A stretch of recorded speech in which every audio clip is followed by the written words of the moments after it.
నమస్తే, welcome to 1 TV news. ముందుగా బులెటిన్లో హెడ్లైన్ చూద్దాం.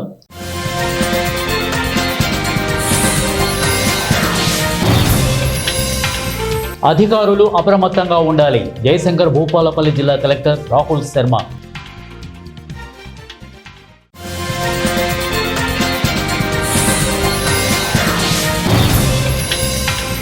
ఎన్నో ఏళ్లుగా అపరిష్కృతంగా ఉన్న రోడ్డు సమస్యను పరిష్కరించిన పామరు ఎమ్మెల్యే వర్లకుమార్ రాజా.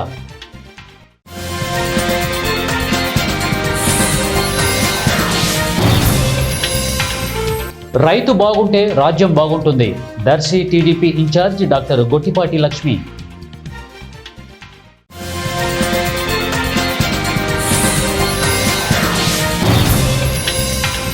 అనకాపల్లి జిల్లా నక్కపల్లిలో నూతన పోలీస్ స్టేషన్ భవన నిర్మాణానికి శంకుస్థాపన చేసిన హోంమంత్రి వంగలపూడి అనిత. బులెటిన్లో డీటెయిల్స్ చూద్దాం. కృష్ణా జిల్లా పామరు ఎమ్మెల్యే వర్లకుమార్ రాజా చొరవతో సంవత్సరాలుగా ఉన్న సమస్య పరిష్కారం చేశారు. కొద్దిపాటి వర్షానికి నిండు కుండలా మారుతున్న పమిడిముక్కల మండలం గోపవానిపల్లె గ్రామం వద్ద national highway under pass road గత కొన్ని సంవత్సరాలుగా వాహనదారులకు ఎంతో ఇబ్బందికరంగా మారింది. ఎమ్మెల్యే వర్లకుమార్ రాజా సమస్యను తెలుసుకుని జిల్లా జాయింట్ కలెక్టర్తో నేషనల్ హైవే పీడీతో మాట్లాడి గుంతలమయంగా మారిన అండర్ పాస్ రోడ్డు సమస్యను వెంటనే పరిష్కరించాలని కోరారు. సాయంత్రం హైవే అధికారులతో కలిసి రోడ్డు పనులను పరిశీలించిన ఎమ్మెల్యే వర్లకుమార్ రాజా స్వయంగా పరిశీలించారు. 3-4 రోజుల్లో కాంక్రీట్తో గుంతలను పూడ్చి రోడ్డు పనులను వర్షపు నీరు నిలవకుండా డ్రైనేజీ సమస్యను కూడా పరిష్కరిస్తామని నేషనల్ హైవే అధికారులు పామర్రు ఎమ్మెల్యే వర్లకుమార్ రాజాకి తెలియజేశారు.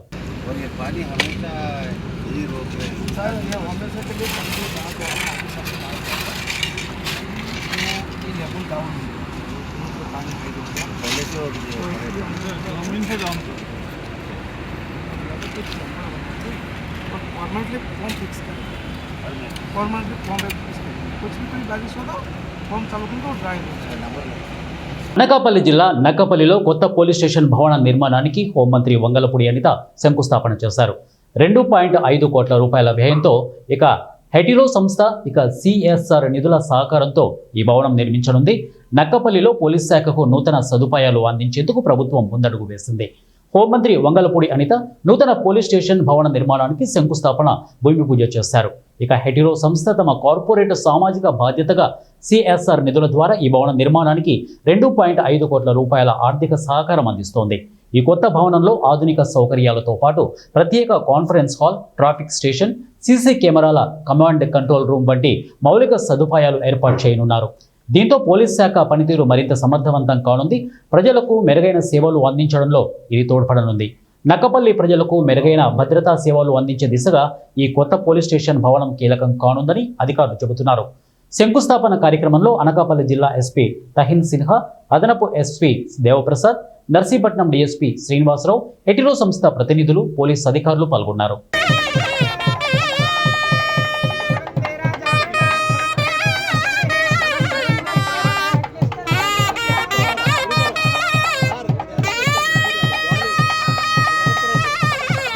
కొమురం భీం ఆసిఫాబాద్ జిల్లా కాగజ్ నగర్ రూరల్ మండలం మెట్టపల్లి వాగు వద్ద వరద ఉధృతిని జిల్లా ఎస్పీ కాంతిలాల్ పాటిల్ పరిశీలించారు. వరద ఉధృతి అధికంగా ఉన్నందున మెట్పల్లి నుండి నందుపా గ్రామాల వైపుగా వెళ్లేవారు వాగును దాటే ప్రయత్నం చేయవద్దని అక్కడ ఉన్న గ్రామస్తులకు గ్రామ పంచాయతీ సిబ్బందికి సూచించారు. ఈ కార్యక్రమంలో జిల్లా ఎస్పీ కాంతిలాల్ పాటిల్, అలాగే Kagaz Nagar DSP Ramanujam, Kagaz Nagar rural CI Kumaraswamy పాల్గొన్నారు.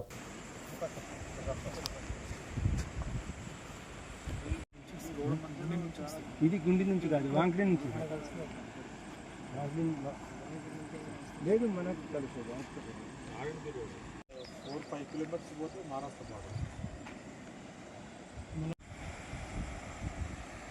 రైతు బాగుంటే రాజ్యం బాగుంటుంది. అందుకే మన కూటమి ప్రభుత్వం రైతుల సంక్షేమం, అభివృద్ధికి పెద్దపీట వేస్తోందని డాక్టర్ గొట్టిపాటి లక్ష్మి అన్నారు. Annadata Sukhibhava super 6 super hit విజయోత్సవ ట్రాక్టర్ల ర్యాలీలో శనివారం ప్రకాశం జిల్లా Darsi Telugu Desam party incharge doctor Gottipati Lakshmi పాల్గొని ప్రసంగించారు. అన్నదాత సుఖీభవ పథకాన్ని రైతులకు అందజేసి వారిలో ఆనందాన్ని కలిగించిన కూటమి ప్రభుత్వానికి జేజేలు పలుకుతూ ర్యాలీ జరుపుకుంటున్నామని ఆమె వివరించారు. ఈ రైతు ర్యాలీ, రైతు సంబర సభ కార్యక్రమంలో డాక్టర్ గొట్టిపాటి లక్ష్మితో పాటు నారపుశెట్టి పాపారావు, మాజీ శాసనసభ్యులు మర్రెడ్డి శ్రీనివాసరెడ్డి, ఏపీఎస్ వ్యవసాయ మిషన్ వైస్ చైర్మన్ డాక్టర్ కడియాల లలితా సాగర్, టీడీపీ యువ నాయకులు దారం నాగవేణి సుబ్బారావు తదితరులు ఈ కార్యక్రమంలో పాల్గొన్నారు.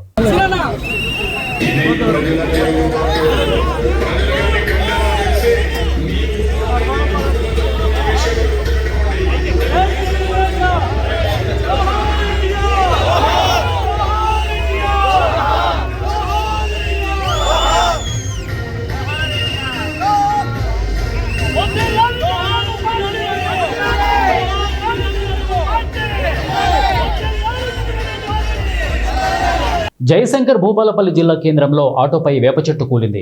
డ్రైవర్కు గాయాలయ్యాయి. కాగా పెను ప్రమాదం తప్పింది. భూపాలపల్లి జిల్లా కేంద్రంలోని అంబేద్కర్ సెంటర్లో బస్సుల కోసం ప్రతిరోజు ప్రయాణికులు వేచి చూసే ప్రాంతంలో ఉన్న పెద్ద వేప చెట్టు రాత్రి కురిసిన భారీ వర్షానికి కూలడంతో ఆటోపై పడింది. ఆటోలో ఉన్న డ్రైవర్కు గాయాలు కాగా వెంటనే స్థానికులు డ్రైవర్ను ఆటో నుంచి బయటకు తీశారు. నిత్యం రద్దీగా ఉండే ప్రాంతంలో ఒక్కసారిగా చెట్టు కూలడంతో ప్రయాణికులు భయాందోళనకు గురయ్యారు. పెను ప్రమాదం తప్పిందని ఊపిరి పీల్చుకున్నారు.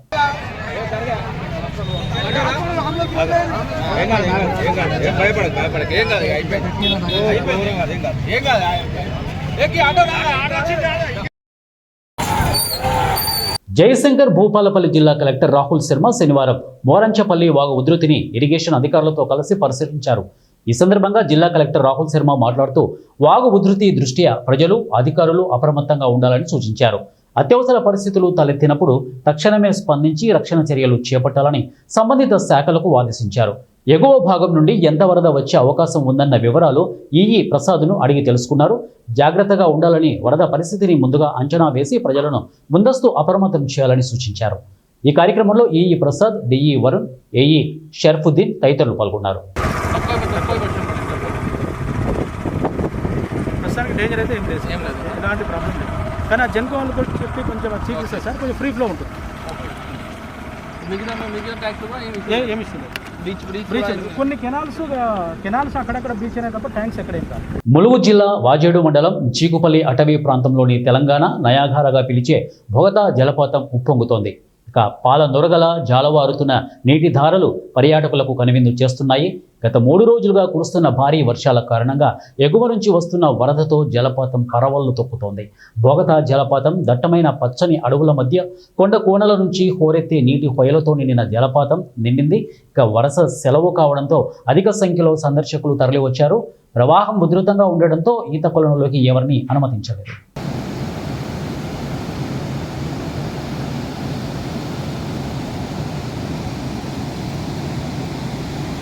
అనకాపల్లి జిల్లా చోడవరం నియోజకవర్గంలోని బుచ్చయ్యపేట మండలం ఐతంపూడి గ్రామం ఉద్రిక్తంగా మారింది. ఇటీవలే చెయ్యని తప్పుకు నేను బనాయించారంటూ ఆత్మహత్యకు ప్రయత్నించిన కృష్ణమూర్తి 12 రోజుల పాటు చికిత్స పొందుతూ విశాఖ కేజీహెచ్లో ప్రాణాలు విడిచాడు. కృష్ణమూర్తి మృతదేహాన్ని స్వగ్రామం ఐతంపూడికి తీసుకువచ్చారు. ఆయన కుటుంబ సభ్యులు, గ్రామస్తులు మృతదేహంతో ఆందోళన చేపట్టారు. మరణానికి ముందు కృష్ణమూర్తి ఒక ఆడియో విడుదల చేశాడు. తన చావుకి 2 యువకులు బుచ్చయ్యపేట పోలీసులే కారణమని స్పష్టం చేశాడు. ఈ ఆరోపణలతో గ్రామంలో ఉద్రిక్త పరిస్థితి నెలకొంది. రాత్రి నుంచి బుచ్చయ్యపేట పోలీస్ స్టేషన్ను ముట్టడించిన గ్రామస్తులు న్యాయం చేయాలని డిమాండ్ చేస్తున్నారు. ఇక పరిస్థితిని అదుపులోకి తెచ్చేందుకు ఐతంపూడి గ్రామంలో బుచ్చయ్యపేట పోలీస్ స్టేషన్ వద్ద భారీగా పోలీసులు మోహరించారు. ఐతంపూడిలో ఉద్రిక్తత కొనసాగుతోంది. ఇక కృష్ణమూర్తి మరణంపై విచారణ జరిపి నిందితులను శిక్షించాలని కుటుంబ సభ్యులు డిమాండ్ చేస్తున్నారు. శవాన్ని ఎలా తీసుకురావాలండి మేము బుచ్చిపేట నుంచి, కానీ మదన రూట్ నుంచి మాకు అడ్డదారిలో నుంచి సొంత రూట్లో తీసుకొని వచ్చి మా నాన్న వాళ్ళది ఫోన్ లాక్కున్నారండి, మా బావది మా మాయని వేరే వెహికల్ ఎక్కించారండి.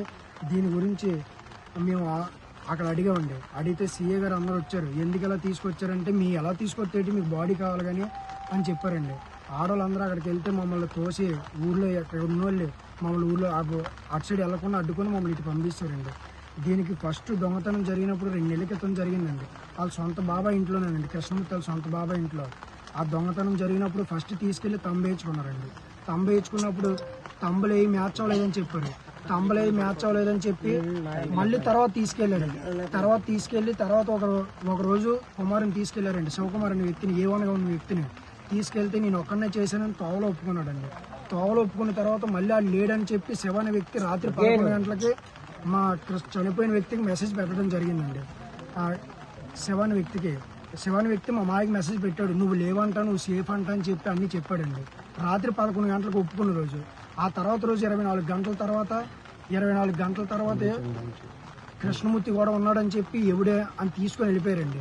వాళ్ళు తీసుకొని వెళ్ళలేదు. ఫోన్ చేస్తే మా మాయ వెళ్ళాడండి డైరెక్ట్ స్టేషన్కి వెళ్ళి నేను వెళ్ళి వెంటనే బండి కీస్ లాక్కొని ఫోన్ లాక్కొని లోపలేసి 3rd డిగ్రీ స్టార్ట్ చేసి మొత్తం కవ్వొత్తులతో కాల్చి తాళ్ళతో ఏలాలు తీసి 3 కానిస్టేబుల్ కాళ్ళు మొత్తం తొక్కి బాడీ మీద ఎక్కి చిత్రహింసలు పెట్టారు సార్.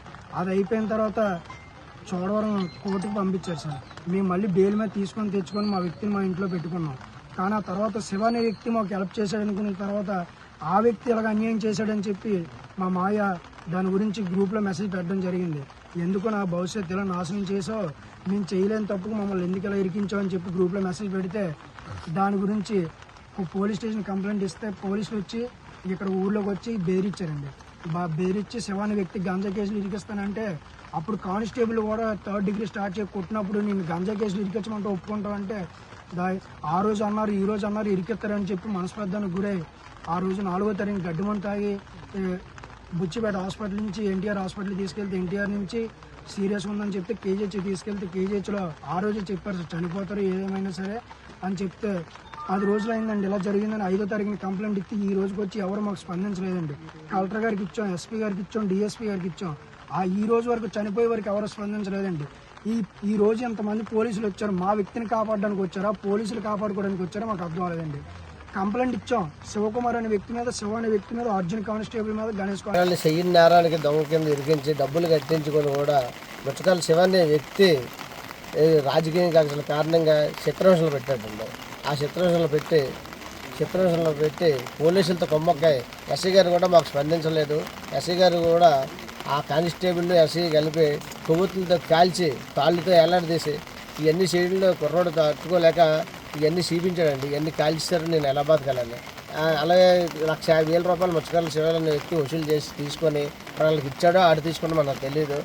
ఇక్కడే మీ కుర్రోడిని ఇక్కడే వదిలేస్తాం, స్టేషన్ నుంచి మీకు రిలీజ్ చేసేస్తాం, ఏ కేసు లేదంటే మా మేనల్డాలు మా పెదమేనల్డాలు ఇచ్చారు, మా తమ్ముడు ఏది చేయలేదు, ఎందుకు మేము డబ్బులు కట్టాలని నేను కట్టొద్దన్నాను. అయినా ఆడు పెద్దవాళ్ళు కట్టండి అంటే తర్వాత మొన్న 4వ తారీఖునే నేను ఏ తప్పు చేయలేదు, నన్ను దొంగ చిత్రీకరించారు, మీకు న్యాయంగా ఉందా శివ, ఎందుకు నా పేరు ఇచ్చావని ఆడు ఇలాగా నాకు 10 మందిలో తిరగలేకపోతున్నాను, నన్ను ఎందుకు చెయ్యనేరం, నన్ను ఎందుకు ఇరికించావు అని.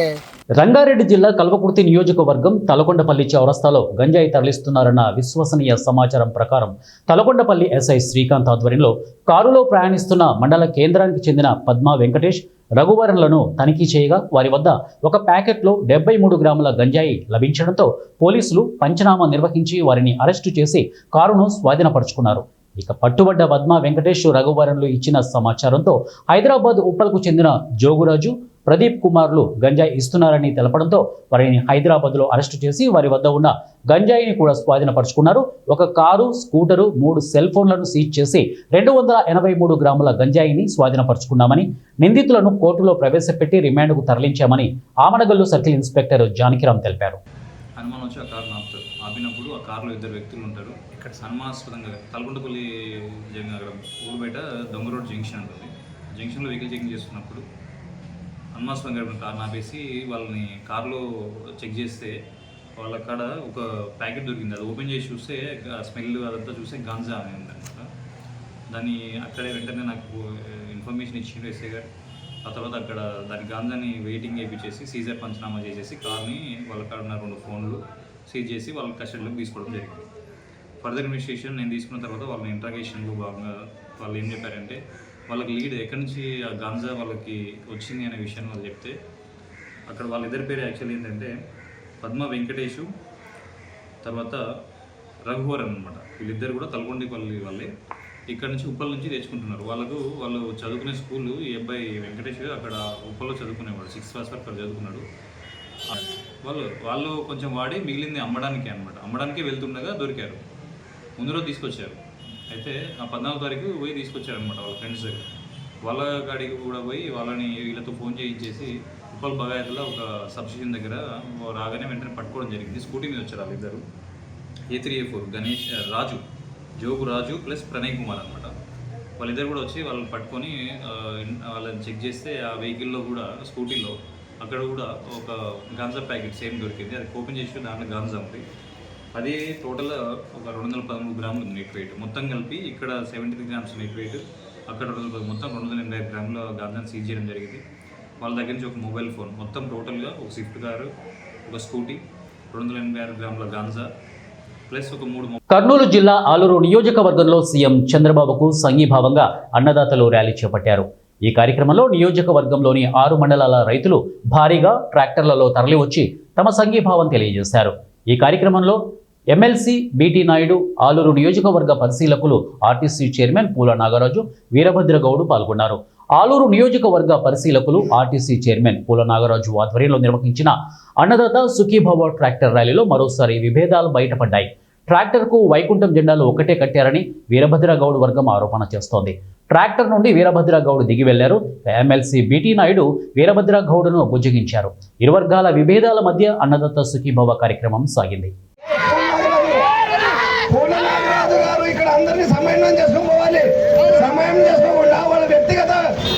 జెండా పెట్టిన జెండా లేకపోతే మేము ఎందుకు ఎక్కుతాం? మా కార్యకర్తలు ఎందుకు ఎక్కుతారు? జెండా తెలుగుదేశం జెండా పెట్టండి, ఎక్కడికైనా పిల్లండి వస్తాం, కానీ వ్యక్తిగత జెండా పెట్టారు. మా కార్యకర్తలు కూడా రారు. మేము ఇన్ఛార్జ్గా ఉంటేనే, మామూలు కార్యకర్తగా ఉంటేనే ఇంతమంది వచ్చారు. ఇప్పుడు మీ ప్రశ్నకు జవాబు, ఆయన ఇన్ఛార్జ్ కాదంటే ఇంతమంది ఎలా వస్తారు? ఇన్ఛార్జ్ ప్రకటించమను, ఎట్లుంటుందో ఊపి చూస్తా. ఇన్ఛార్జ్ ఆల్రెడీగా మీకు అందరికి తెలుసు. ఇప్పుడు సీఎం రిలీఫ్ ఫండ్ ఇస్తున్నాం, దాంట్లో పి వీరభద్ర కూడా ఇన్ఛార్జ్ కానీ పోస్టులు వస్తాయి. రాష్ట్రంలోని పింఛన్దారులను సీఎం రేవంత్ రెడ్డి మోసగిస్తున్నారని ఎంఆర్పీఎస్ వ్యవస్థాపక అధ్యక్షుడు మందకృష్ణ మాదిగ మండిపడ్డారు. అధికారంలోకి వచ్చిన వెంటనే దివ్యాంగుల పింఛన్ను 6,000, ఆసరా పింఛన్ను 4,000 ఇస్తామని హామీ ఇచ్చారని, 20 నెలలు దాటినా అమలు చేయట్లేదని విమర్శించారు. పింఛన్దారులకు అందాల్సిన సొమ్ము నెలకు 1,000 కోట్ల చొప్పున ఇప్పటి వరకు 20,000 కోట్లు పక్కదారి పట్టించారని ఆరోపించారు. ఎన్నికల్లో ఇచ్చిన హామీలను నెరవేరుస్తామని హామీ ఇచ్చి ప్రభుత్వం ఏర్పడి 20 నెలలు గడిచినా పేద ప్రజలకు ఇచ్చిన హామీలు నెరవేర్చడం లేదని ఆవేదన వ్యక్తం చేశారు. తీవ్ర వైకల్యం కలిగిన, కండరాల క్షీణత ఉన్న వ్యాధిగ్రస్తులకు రాష్ట్ర ప్రభుత్వం నెలకు 15,000 పెన్షన్ ఇవ్వాలని మందకృష్ణ మాదిగ డిమాండ్ చేశారు. అధికార పక్షం అన్యాయం చేస్తుంటే ప్రతిపక్షం నోరు విప్పడం లేదని మందకృష్ణ మాదిగ అన్నారు. పెన్షన్ల మీదనే ఆధారపడి బతికే 50 లక్షల మంది పేద వర్గాలను విస్మరించిన, మోసం చేసిన రేవంత్ రెడ్డి ప్రభుత్వానికి పరిపాలించే నైతిక హక్కు లేదనే విషయం ముందు మేము గుర్తు చేస్తున్నాం. ఈ నెల ఓట్లేస్తే వచ్చే నెలలోనే పెన్షన్ పెంచుతామని హామీ ఇచ్చి అధికారంలోకి వచ్చి 20 నెలలు గడిచిన వికలాంగుల పెన్షన్ 6,000 పెంచకపోవడం, వృద్ధులు, వితంతులు, ఒంటరి మహిళలు, ఇతర చేయుత పరిధిలో వచ్చే పెన్షన్లను 4,000 పెన్షన్ పెంచకపోవడం చూస్తే 20 నెలలుగా ఈ ప్రభుత్వం ఈ వర్గాలను అత్యంత. లంకమల అటవీ ప్రాంతంలోకి ఈతకు వెళ్లి గల్లంతైన యువకుడి మృతదేహం లభ్యమైంది. కడప జిల్లా లంకమల అటవీ ప్రాంతానికి సరదాగా వెళ్లిన 4 యువకులు లంకమల్లేశ్వర స్వామి ఆలయం పక్కనే ఉన్న కోనేరులో ఈతకు వెళ్లగా ఒకరు గల్లంతయ్యారు. గల్లంతైన హబీబుల్లా ఆచూకీ కోసం నిన్నటి నుండి గాలింపు చర్యలు చేపట్టారు. అట్లూరు పోలీసులు, బద్వేల్ ఫైర్ సిబ్బంది లంకమల అటవీ ప్రాంతంలో రాత్రి నుండి వర్షం కారణంగా గాలింపు చర్యలకు ఆటంకం ఏర్పడింది. మళ్లీ తిరిగి గాలింపు చర్యలు చేపట్టి యువకుడి మృతదేహాన్ని కనుగొన్నారు. ఈ 4 యువకులు మైదుకూరు పట్టణానికి చెందినవారు. అభివుల్లా మృతదేహాన్ని పోస్టుమార్టం నిమిత్తం బద్వేలు ప్రభుత్వ ఆసుపత్రికి పోలీసులు తరలిస్తున్నారు.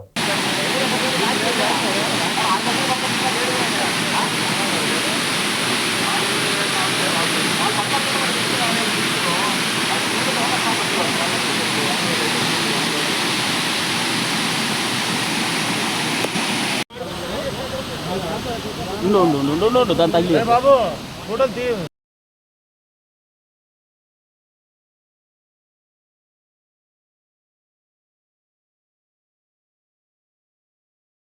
బులెటిన్ ముగించే ముందు హెడ్లైన్స్ మరొకసారి.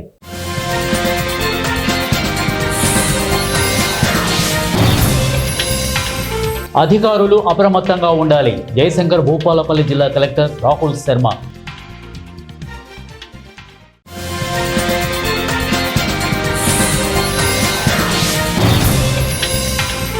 ఎన్నో ఏళ్లుగా అపరిష్కృతంగా ఉన్న రోడ్డు సమస్యను పరిష్కరించిన పామరు ఎమ్మెల్యే వర్లకుమార్ రాజా.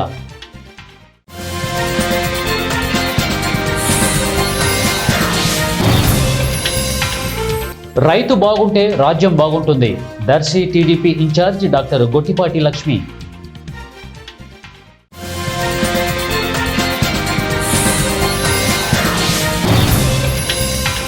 అనకాపల్లి జిల్లా నక్కపల్లిలో నూతన పోలీస్ స్టేషన్ భవన నిర్మాణానికి శంకుస్థాపన చేసిన హోంమంత్రి వంగలపూడి అనిత. ఇవే బులెటిన్ అప్డేట్స్. నెక్స్ట్ బులెటిన్లో కలుద్దాం. And then keep watching 1 TV news. ప్రతిక్షణం ప్రజల పక్షం.